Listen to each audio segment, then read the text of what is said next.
زادتهم إيمانا وعلى ربهم يتوكلون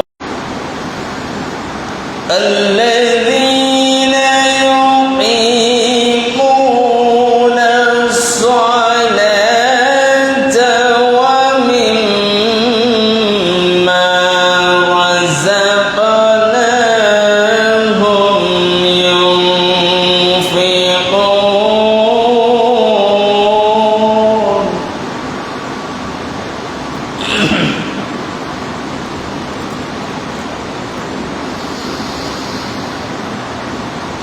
الذين يقيمون الصلاة ومما رزقناهم ينفقون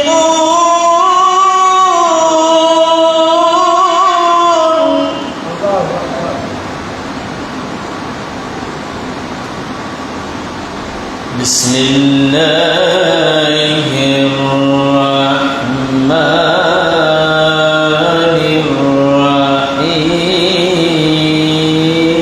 الرحيم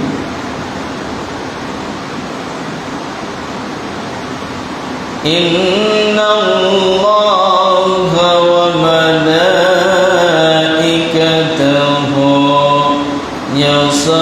يصلون على النبي يا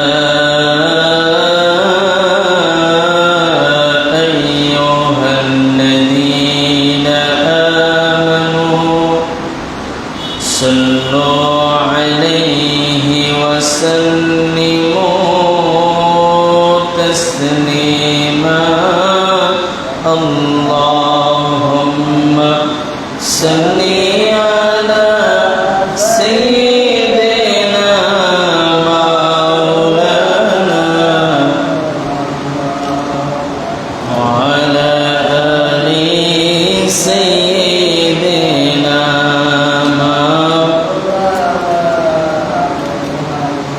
সবাই বলুন বালা ওয়াল আলা বিকামালিহি كشفت الدجى بجماله حسنت جميع خصاله صلوا سراج الملة تمه فخري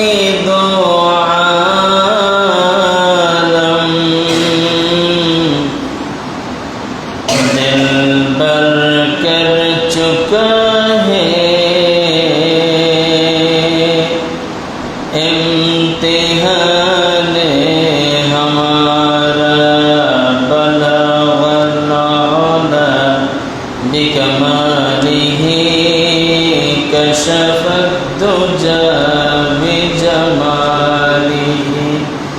हसनत जमीअ खसालिही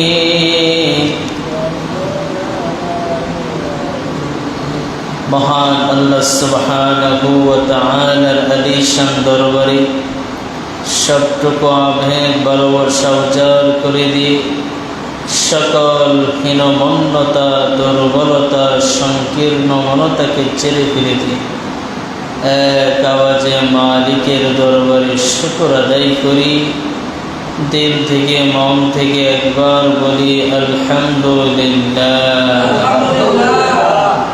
दरूद एवं सलाम वर्षित हो आखिर जमानार नबी नबी कुल शिरोमणि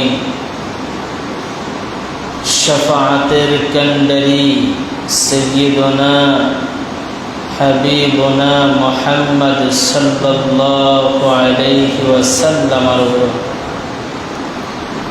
सम्मानित मुसल्लियाने किराम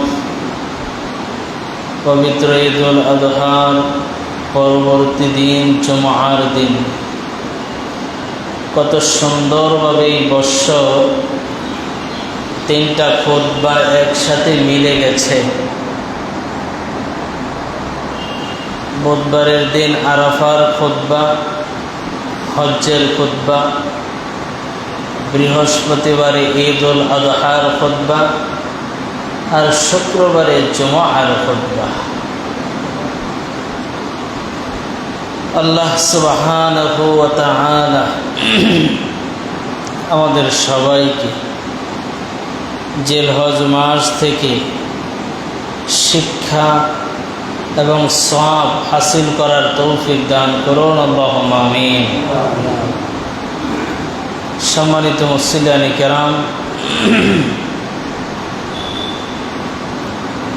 আমি কোরআনুল কারীমের সূরা আনফাল থেকে তেলাওয়াত করেছি। সূরা আনফালের 2 নম্বর আয়াতে আল্লাহ সুবহানাহু ওয়া তাআলা বলেছেন, নিশ্চয়ই মুমিনদের সামনে যখন কোরআন তেলাওয়াত করা হয়, কোরআনের তাফসীর করা হয়, কোরআনকে নিয়ে পর্যালোচনা করা হয়, তখন মুমিনদের ঈমানটা যদি লো পর্যায়ে থাকে, কোরআন শোনার কারণে আল্লাহ তাবারক ওয়া তাআলা মুমিনদের ঈমানকে হাই ভোল্টেজ করে দেন, বলি সুবহানাল্লাহ। তাহলে কোরআন শুনলে ঈমান বাড়ে নাকি কমে? বাড়ে। আর গান শুনলে ঈমান কমে। তাই মুমিনের যেহেতু ঈমানটা বাড়ে কোরআন শুনলে, তাই মুমিনকে বেশি বেশি কোরআন শুনতে হবে, বেশি বেশি কোরআন পড়তে হবে, বেশি বেশি কোরআন জানতে হবে। কোরআনুল কারীম এমন একটি কিতাব, যেই কিতাবের সাথে যখন একটা কাপড় লেগে যায়, ওই কাপড়ের দাম বেড়ে যায়। কোরআনের সাথে যখন একটা কাঠ লেগে যায়, কাঠের দাম বেড়ে যায়। কোরআনের সাথে যদি কোনো মুমিনের সম্পর্ক হয়ে যায়, তো ওই মুমিনের সম্মান ইজ্জত আল্লাহ তাআলা বাড়াইতে থাকেন, সুবহানাল্লাহ। তার কারণ কি? তার কারণ হচ্ছে কোরআন এমন একটি কিতাব, যেই কিতাব সবাইকে সম্মানিত করে, তার সাথে যারাই লাগে তারাই সম্মানিত হয়ে যায়। এই যে একটি কাঠ, এটার কোনো মূল্য নেই, এটা ইচ্ছা করলে লাথি মারা যায়, কিন্তু এখানে কোরআন লাগার কারণে এটার মধ্যে কেউ কি লাথি দিতে পারবে? স্বাভাবিক একটা কাপড়, কোনো মূল্য নাই, পাড়া দিলে কোনো গুনাহ নাই,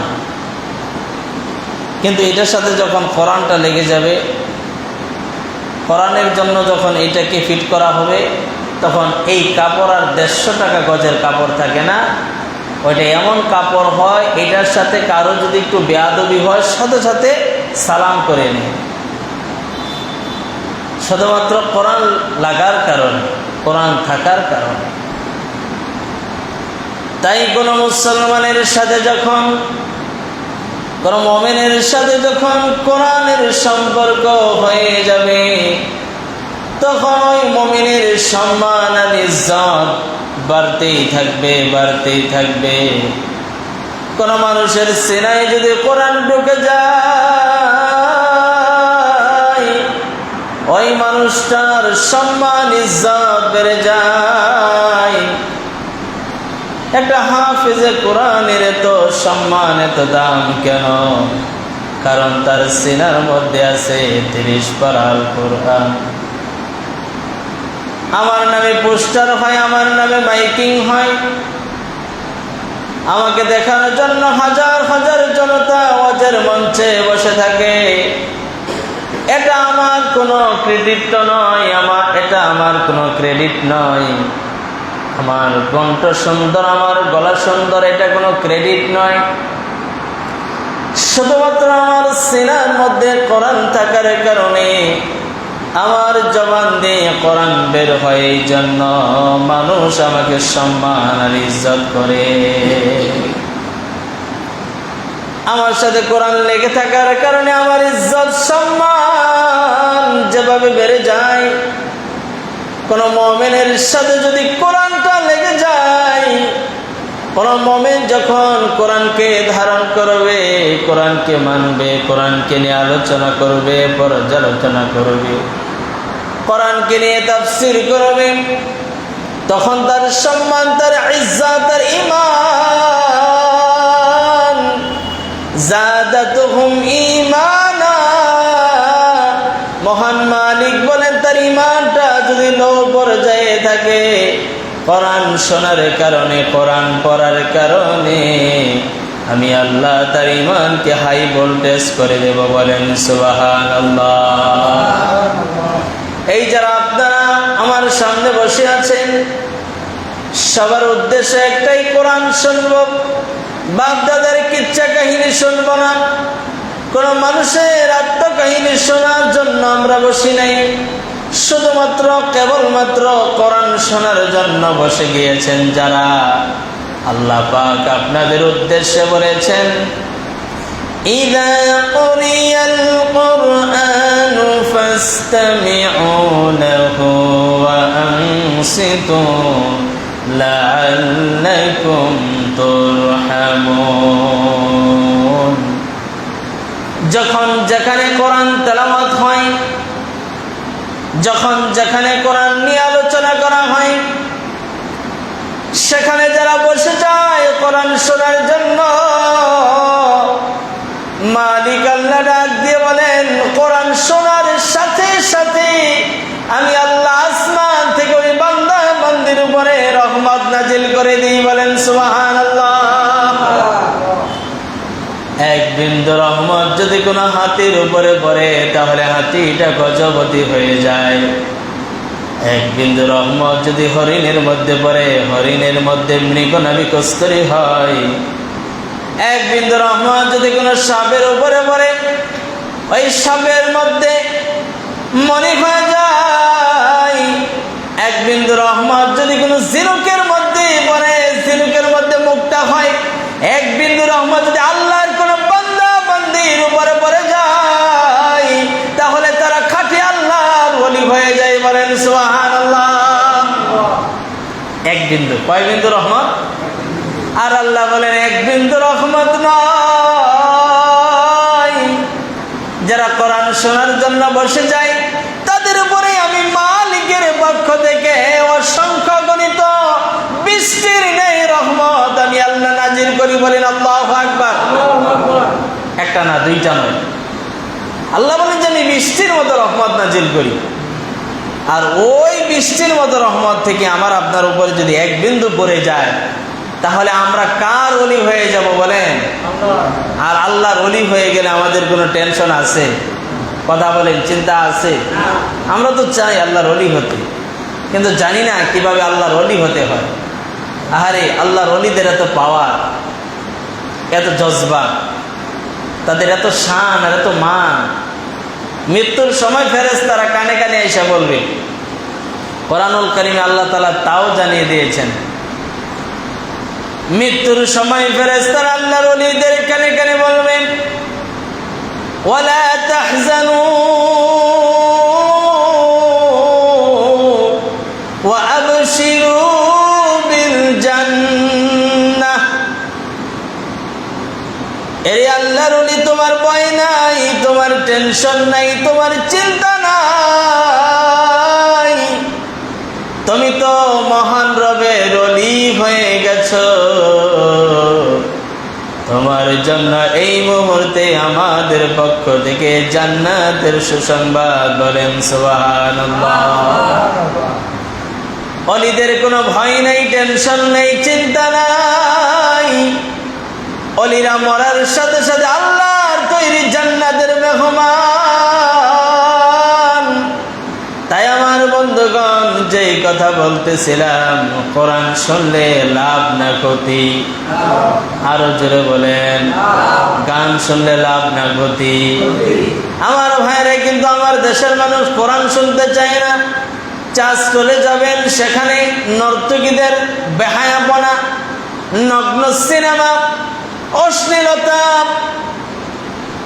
পাকাদারি মুরব্বী বসে আছে আর টেলিভিশনের মধ্যে তাকিয়ে তাকিয়ে দেখতেছেন নর্তকীদের চেহারা, অর্ধলঙ্গ মহিলাদের নাচ গান দেখতেছে। আজকে এগুলো দেখার কারণে আমার সমাজের মধ্যে ছোট্ট 6 বৎসরের রামিসা দর্শন থেকে রক্ষা পায় না, বৃদ্ধ মা 70 বৎসরের একজন মা দর্শন থেকে রক্ষা পায় না, আমার দেশের ছোট্ট ছোট্ট বালিকা দর্শন থেকে রক্ষা পায় না। এগুলো সমাজের মধ্যে অশ্লীলতা বেহায়াপনা চলার কারণে একজন 50 বৎসরের বুড়া ছোট্ট বালক এবং বালিকার উপরে কোন নজরে তাকায়? এমন আছে না নাই? আজকে আমার সমাজে দেখেন, দেশে দেখেন, শুধু দর্শন আর দর্শন। ছোট্ট রামিসাকে মারা হয়েছে, দর্শন করি। এভাবে হাজারো দর্শন আমার দেশে হচ্ছে, কিন্তু বিচার কি হচ্ছে? কথা বলেন, হচ্ছে? দর্শনের বিচার আছে কিন্তু কার্যকর হয় না।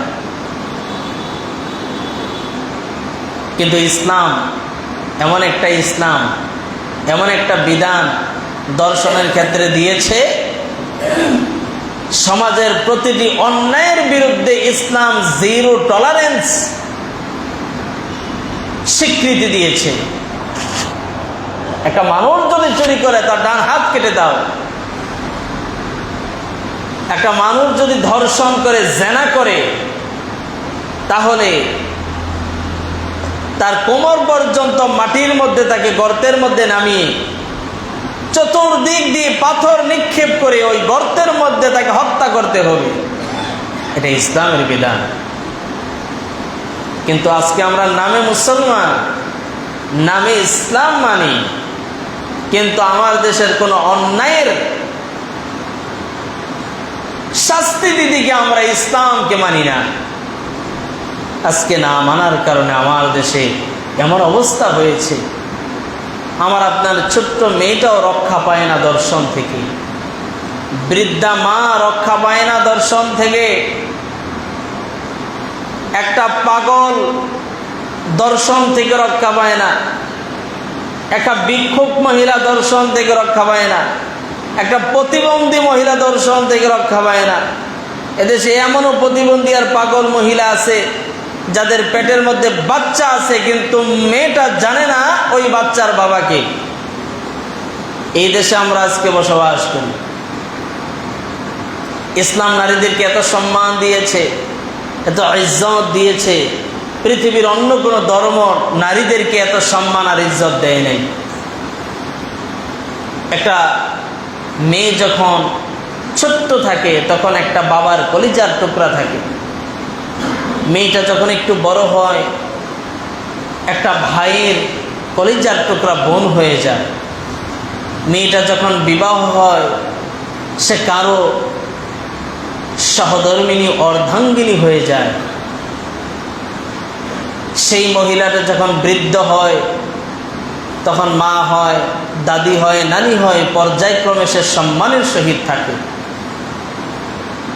ইসলাম এই দর্শনের ব্যাপারে এত ভয়াবহতা, 0 টলারেন্সের কথা বলেছে। ইসলাম আসার আগে আরবের অবস্থা এমন ছিল যে ছোট্ট ছোট মেয়েদেরকে মাটির নিচে পুঁতে রাখা হতো। মেয়ে সন্তান জন্মগ্রহণ করলে তারা এটাকে কুলক্ষণ মনে করত, যেটা আমাদের দেশে এখন করা হয়। অনেকে মেয়ে হয় না বিদায়, মেয়ে হয় বিদায় প্রতি বছর বউকে তালাক দেয়।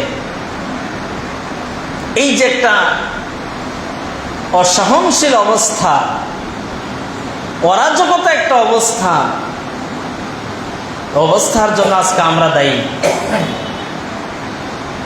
ইসলাম একটা মেয়েকে কি পরিমাণে সম্মান দিয়েছে, অধিকার দিয়েছে। কোরআনুল কারীমে আল্লাহ বলেছেন, وَإِذَا بُشِّرَ أَحَدُهُمْ بِالْأُنثَى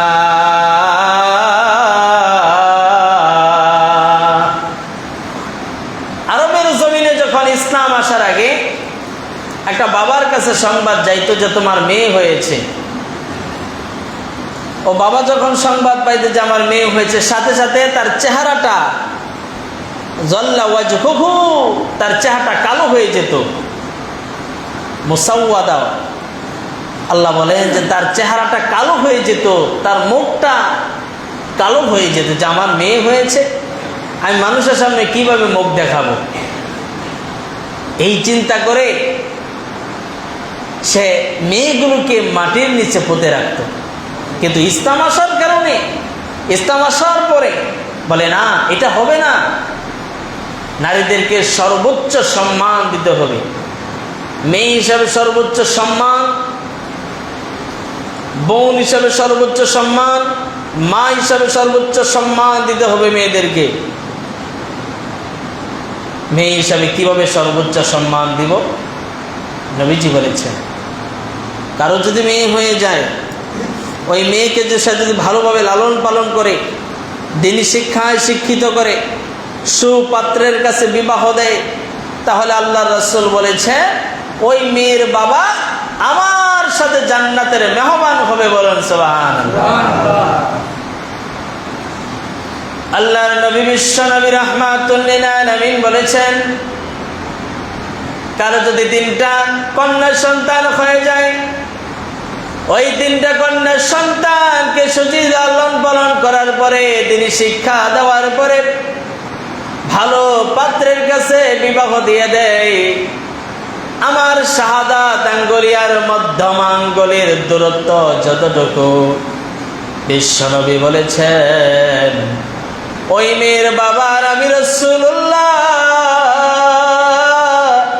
জান্নাতে ঠিক 2টা আঙ্গুলের মধ্যে পাশাপাশি থাকবো। বলেন সুবহানাল্লাহ। শুধু তাই নয়, নবীজি বলেছেন মেয়ের বাবা যদি চিন্তা করে ওই মেয়েটা আমার জন্য কুলক্ষণ, ওই মেয়েটা আমার সম্মান ইজ্জতকে মাটির সাথে মিশিয়ে দিবে, ওই মেয়ে হওয়ার কারণে আমি সমাজে মুখ দেখাতে পারবো না। যেমন নবীজির একজন সাহাবী দাহিয়াতুল কলবি নবীজির কাছে এসে বলেন, ইয়া রাসূলুল্লাহ, আমি আপনার কাছে আমার এমন এক অপরাধের কথা বলতে চাই, যে অপরাধের কথা আমি দুনিয়ার আর কাউকে বলি নাই। হুজুর, আমার মালিক আল্লাহ কি আমার অপরাধ ক্ষমা করবে নাকি? আমার নবী বলেন, দাহিয়াতুল কলবি, কি তোমার এমন অপরাধ বলো? দাহিয়াতুল কলবি বলেন, হুজুর, আমি বাড়িতে থাকি না, দূরদেশে ব্যবসার জন্য কয়েক বছরের জন্য আমি প্রতি বছর চলে যাই। ইয়া রাসূলুল্লাহ, আমার বিবিকে একবার আমি প্রেগন্যান্ট অবস্থায় বিদেশে চলে গেলাম। আমি বলেছিলাম, ও প্রাণের বিবি আমার, এবার যদি আমার কন্যা সন্তান হয় মাটির নিচে পুঁতে রাখবা, আমার চোখের সামনে কন্যা সন্তান আনবা না। আর যদি পুত্র সন্তান হয় আমার অপেক্ষা করবা, আমি এসে দেখবো। ইয়া রাসূলুল্লাহ, ইয়া হাবিবাল্লাহ, 4টি বছর পরে আমি বাড়িতে গেলাম। বাড়িতে যাওয়ার পরে তাকিয়ে দেখলাম উঠোনের মধ্যে ফুটফুটে একটা কন্যা সন্তান খেলাধুলা করতেছে। বিবিকে ডাক দিয়ে বললেন, প্রাণের বিবি আমার, কার কন্যা সন্তান? বিবি বলে, আপনার সন্তান। ইয়া রাসূলুল্লাহ, এই কথা যখন শুনলাম, আমার পায়ের মধ্যে যত রক্ত ছিল সব রক্ত আমার মাথার মধ্যে উঠে গেল। ইয়া রাসূলুল্লাহ, আমি মেনে নিতে পারলাম না আমার কন্যা সন্তান হয়েছে।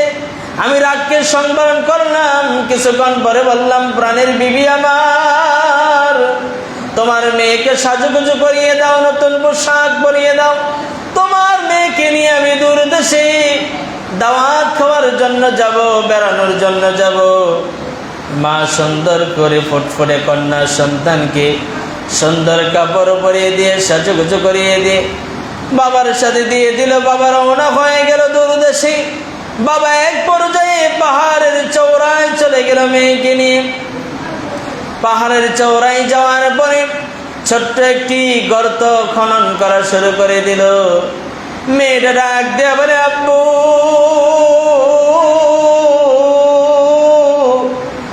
এই পাহাড়ের চৌড়ায় কেন গর্ত করো, কি কাজ? বাবা ডাক দিয়ে বলে কোনো কথা বলবি না। আবার মেয়ে ডাক দিয়ে বলে আব্বু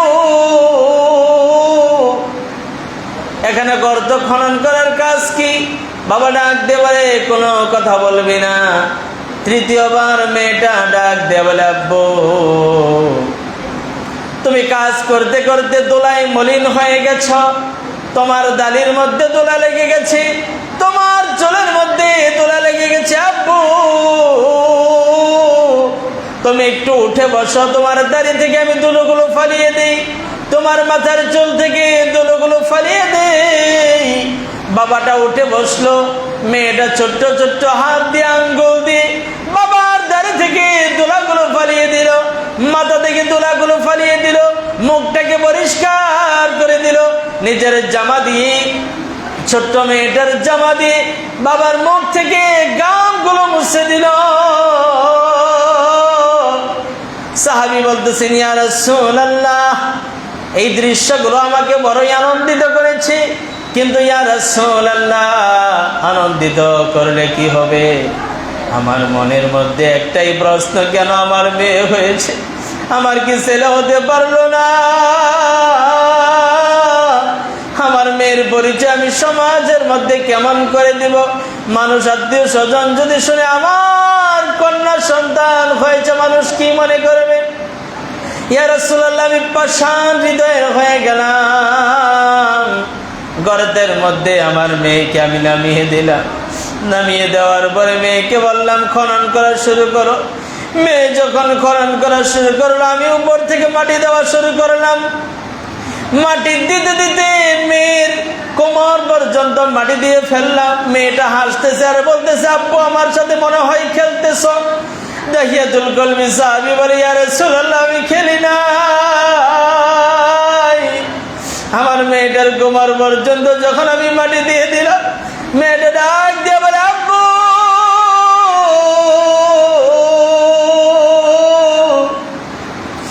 বুঝি নাই তুমি এমন কেন করো, তুমি আমার উপরে মাটি কেন দাও?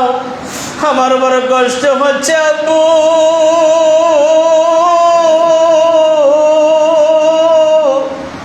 আমার বড় ভয় লাগতেছে রে বাবা, আর আমার উপরে মাটি দিও না রে বাবা, আর মাটি দিও না। দাহিয়াতুল কলবি ডাক দিয়ে বলে ইয়া রাসূলুল্লাহ আমার হৃদয়টা বড় পাষাণ। মেয়েটার কথা আমার কান পর্যন্ত গেল না। মেয়েটার শরীরের মধ্যে আমি মাটি দেওয়া শুরু করলাম। মেয়েটা আমাকে ডাক দিয়ে বলে আব্বু আমার আর বুঝতে বাকি নাই, তুমি আমাকে মাটির নিচে পুঁতে রাখতেছ। ও বাবা তোমার পরিচয় আমি কোনোদিন দেব না রে বাবা, তোমার পরিচয় আমি কোনোদিন দেব না। দরকার হয় আমি ভিক্ষা করে খাবো, আমার মাকে নিয়ে আমি ভিক্ষা করে খাবো। ওগো বাবা তুমি আমাকে মারিও না,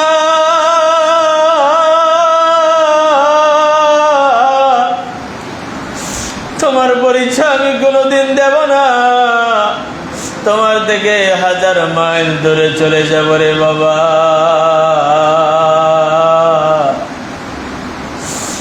দাহিয়াতুল কলবি ডাক দিয়ে বলে ইয়া রাসূলুল্লাহ আমার হৃদয়টা বড় পাষাণ। মেয়েটার কান্না আমার কান পর্যন্ত আসে নাই। মেয়েটা বারবার বাবা বাবা বলে কেঁদেছে, আমি শুনি নাই। মেয়েটার উপরে আমি বারবার মাটি দেওয়া শুরু করলাম, বালু দেওয়া শুরু করলাম। মেয়েটা শেষবারের মতো এমন একটা চিৎকার মেরে ডাক দিয়ে বলছে বাবা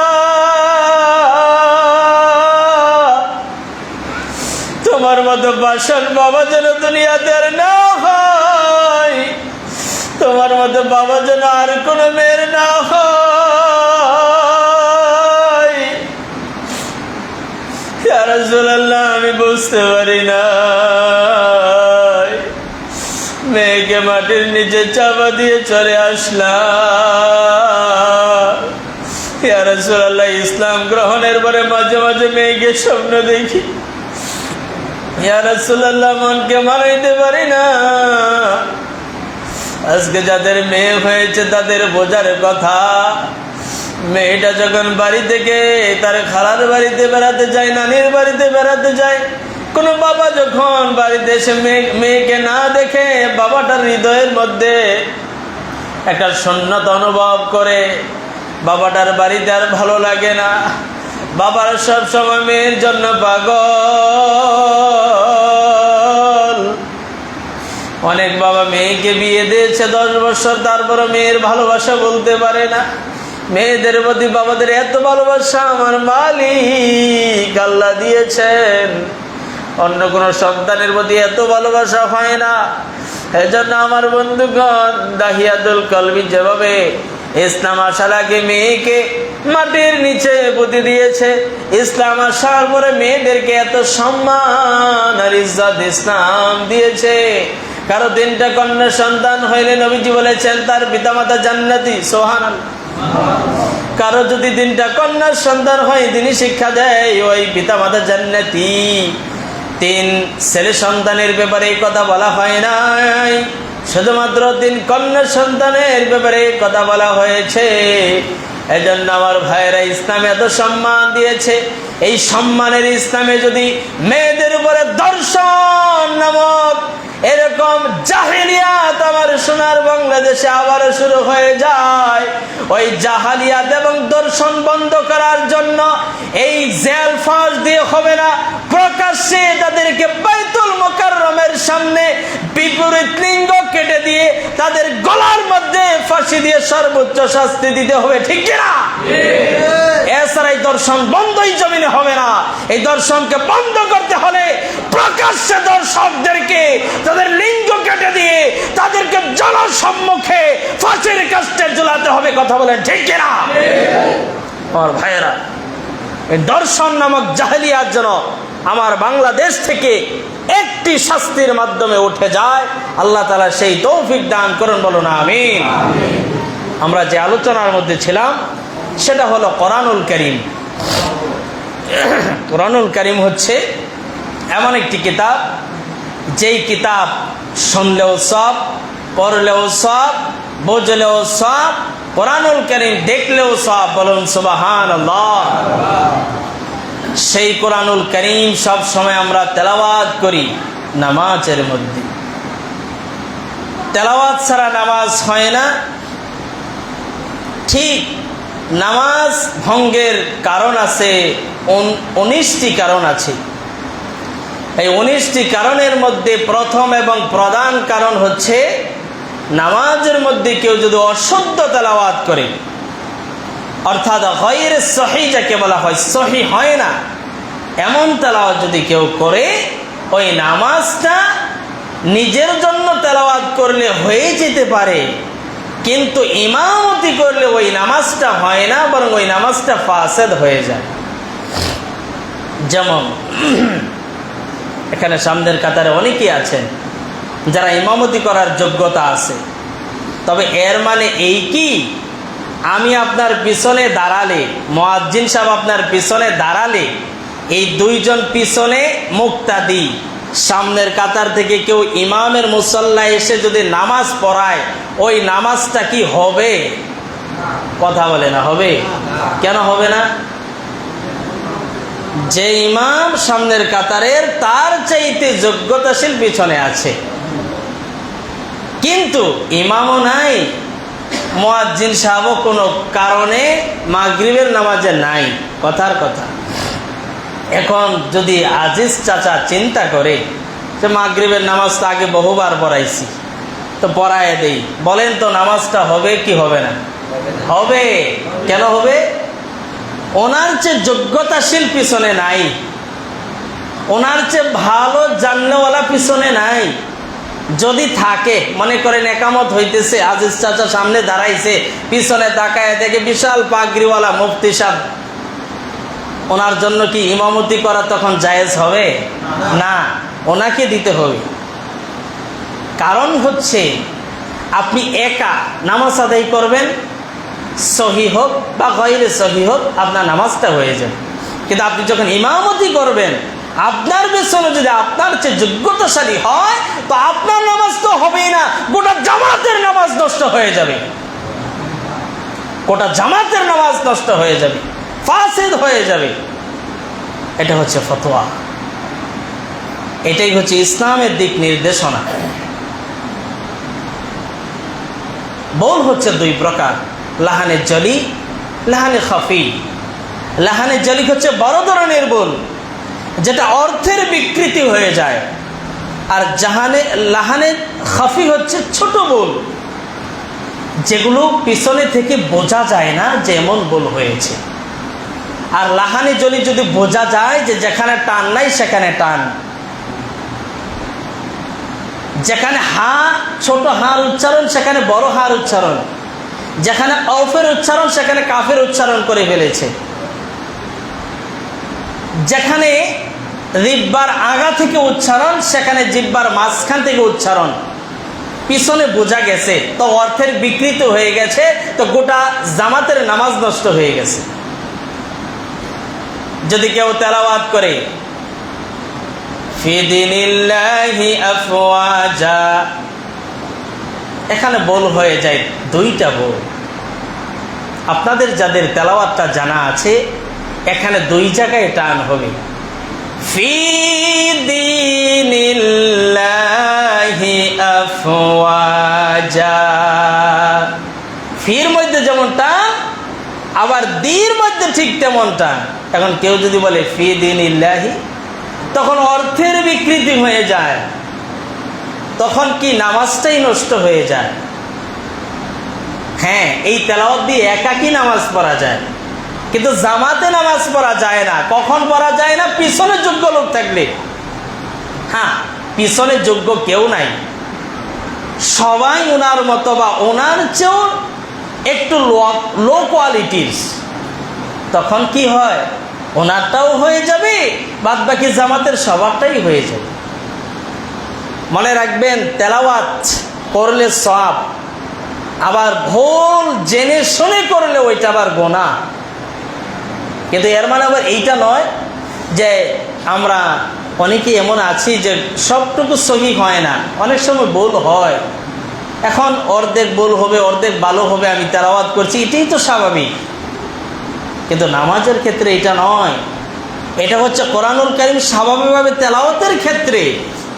কিন্তু যখন কেউ নামাজ আদায় করবে, ইমামতি করবে, তখন অবশ্যই খেয়াল রাখতে হবে যে আমার তেলাওয়াতটা কতটুকু সহি, আমার পিছনে যে আছে তার তেলাওয়াতটা কতটুকু সহি। ভুলটা মারাত্মক ভুল হলে সেটা ফাসেদের কাতারে চলে যায়, নামাজটা নষ্ট হয়ে যায়। এজন্য আমাদেরকে সর্বোচ্চ সতর্কতার সহিত এইভাবে নামাজ এবং তেলাওয়াতটা করতে হবে। আল্লাহ তাআলা আমাদেরকে পরিপূর্ণ বোঝার তৌফিক দান করুন, আল্লাহুম্মা আমিন। গত বছর দেখেছেন যে আমাদের গোটা কবরস্থান চারপাশ এবং আমাদের গেট থেকে মাঠ পর্যন্ত একটা লাইটিং ছিল, কিন্তু এই বছর লাইটিংটা হয় নাই। এতে অনেকের মন খারাপ, আবার অনেকে প্রশ্নবিদ্ধ, আবার অনেকে জানতে চেয়েছেন যে কেন হয়নি। তো গত সপ্তাহে আমি এখানে বসলাম মিটিংয়ে, আমাকে জিজ্ঞেস করলো যে হুজুর, গোটা মাঠ চারপাশ দিয়ে যদি লাইটিং করা হয় কেমন হয়? আমি বললাম আমাকে যদি অনুমতি দেন তাহলে আমি 1 মিনিট বলবো। বলেন। বললাম দেখেন, মসজিদ, কবরস্থান, এগুলো লাইটিং করা হচ্ছে বেদাত, গুনাহের কাজ, গর্হিত কাজ। কি বলেন হুজুর? জি, এটাই বাস্তব, এটাই সমাধান, এটাই ফতোয়া, এটাই ইসলাম। জি আলহামদুলিল্লাহ হুজুর, আপনি যেহেতু বলছেন, আমরা এতদিন বলেছিলাম, তো সামনে থেকে আমরা ইনশাল্লাহ আর করবো না। আমি বললাম আলহামদুলিল্লাহ।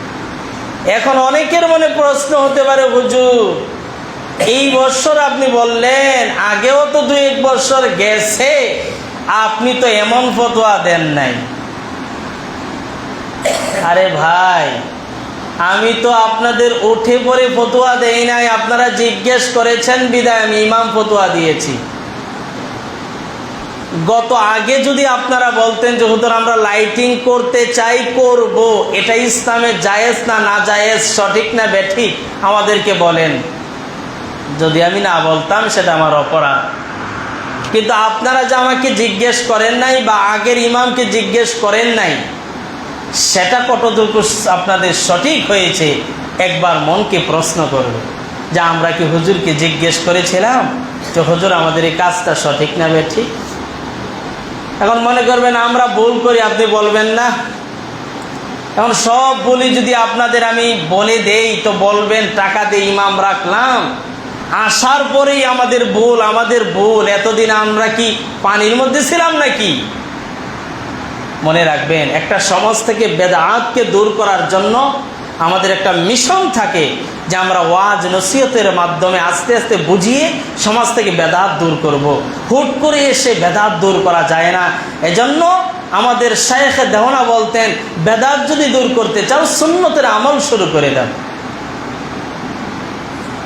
হুট করে যদি আমি বেদাতের কথা আপনাদেরকে বলি যে আপনারা যেটা করতে এটা সঠিক না, বলে শুধু আপনিই বুঝেন, আমরা বুঝি না। এজন্য বিগত বছর আমি বলতে চেয়েছিলাম, আমি বলি নাই। এবার আমাকে জিজ্ঞেস করেছেন বিদায় আমি বলেছি। আগেও যদি আমাকে জিজ্ঞেস করে বলতেন যে হুজুর এটা করতেছি সঠিক না বেঠিক বলেন, তো আমি অবশ্যই বলতাম। এজন্য আমাদের উচিত হলো নতুনত্ব আমরা যা করব, আমরা আলেম আছে কাছে আমরা জিজ্ঞেস করে নেব যে হুজুর আমরা নতুন করে এটা করতে চাই, আমাদের জন্য কি উচিত হবে কি? এতটুকু আলেম সাহেব যদি জানে তিনি সঠিক একটা সিদ্ধান্ত দিবেন। কিন্তু এর মানে এই নয়, এটা মনে করবেন না যে এতদিন হুজুর আমাদেরকে বলেন হুট করে এই কথা। আমি কিন্তু গায়ে পড়ে বলি নাই, আপনারা জিজ্ঞেস করেছেন বিধায় আমি বলেছি। এখন নেক্সট আরও আপনাদের অনেক ভুল থাকবে, আমি সেগুলো প্রেজেন্টেশন করব, আমি বলবো। কিন্তু আমাকে যদি আপনারা বাধা দিয়ে দেন তো দেখেন আমি বলবো না, এতে করে আমার কিচ্ছু হবে না। আমি মালিকের কাছে চেয়ে নিছি যে মালিক আমার কথার এরা ভুল খোঁজে, আমি একটা বুঝালে এরা বিপরীত বুঝে, মালিক আমি আর বুঝাতে চাই না, তুমি আমার মাফ করে দাও। তো আল্লাহ আমারে মাফ করবে। কিন্তু আপনারা যদি আমার এই সুযোগ না দেন আমি বলবো না, আমি এইভাবেই চলে যাবে। কিন্তু যদি বলেন যে আমাদের ভুলটা আমাদেরকে ধরিয়ে দিবেন, অথবা আপনার সাথে আমরা পরামর্শ করবো সঠিকটা আপনি আমাদেরকে দিক নির্দেশনা দিবেন, ইনশাআল্লাহ আমি প্রস্তুত আছি। যতদিন রিজিক থাকবে, যতদিন এখানে সুযোগ থাকবে, ততদিন আমি দেখিয়ে দিব, বুঝিয়ে দিব। এটি আমার মহান দায়িত্ব। এই দায়িত্ব থেকে আমি বিচ্যুত হতে চাই না। আল্লাহ সুবহানাহু ওয়া তাআলা আমাদের সবাইকে এই সমস্ত কাজ মোকাবেলা করার এবং সুন্নাত জিন্দা করার তৌফিক আল্লাহ দান করুন, বলুন আমিন। আস্তে আস্তে আমাদের সমস্ত ভুলগুলো আমরা শুধরিয়ে নিব। আরে যারা ভুল ধরিয়ে দেয় তারা প্রকৃত বন্ধু, আর যারা ভুলকে গোপন রাখে তারা বন্ধু নয়। মনে রাখবেন, আপনাকে কাছে টেনে যখন বুঝিয়ে দিবে যে এটা আমাদের ভুল, তো সে প্রকৃত বন্ধু। আমি তো বিগত 2 বছর ধরে বলে আসছি যে দেখেন আমাদের চামড়াগুলো আমরা কমি মাদ্রাসা চলেন না দিয়ে দিই। তো প্রথম বছর আপনারা মাইন্ড করেছেন, কি বলে আমরা এতদিন এটা করে আসতেছি। দ্বিতীয় বছর 2-1টা দিয়েছেন, আলহামদুলিল্লাহ। এই বছরে প্রায় অর্ধেকটি আপনারা দিয়েছেন, বলে আলহামদুলিল্লাহ। এটা ভালো হয় নাই? আমার তো বিশ্বাস যে সামনে সমস্ত চামড়া আমাদের কমি মাদ্রাসা এতিমখানাতে চলে যাবে, এতিম মিসকিনদের জন্য। এটা আমি আশা রাখি। তো আমি যদি না বলতাম এটা কি হইতো? বলেন হইতো? প্রথম বছর আপনারা অনেকেই মাইন্ড করছেন যে আমি জানি, অনেকে কষ্ট পাইছে যে আমরা এটা করে আসতেছি, হুজুর আমাদেরকে বাধা না, এটা বোঝানো। তো আমাদের এরকম আর অনেক ভুল আছে, আমরা বুঝাবো। বুঝার মতো হলে, সঠিক মনে হলে আপনারা করবেন, না হলে না করবেন। এটাই তো সমাজকে সুন্দর করার, আদর্শ সমাজ করার এটাই সিস্টেম। আল্লাহ তাআলা আমাদের সবাইকে এরকম আদর্শ সমাজ বিনির্মাণে শ্রম দেওয়ার চেষ্টা করার, মেধা দেওয়ার তৌফিক দান করুন, বলুন আমিন। যারা সুন্নত করি নাই 4 রাকাত কবলাল জুমা আদায় করেন।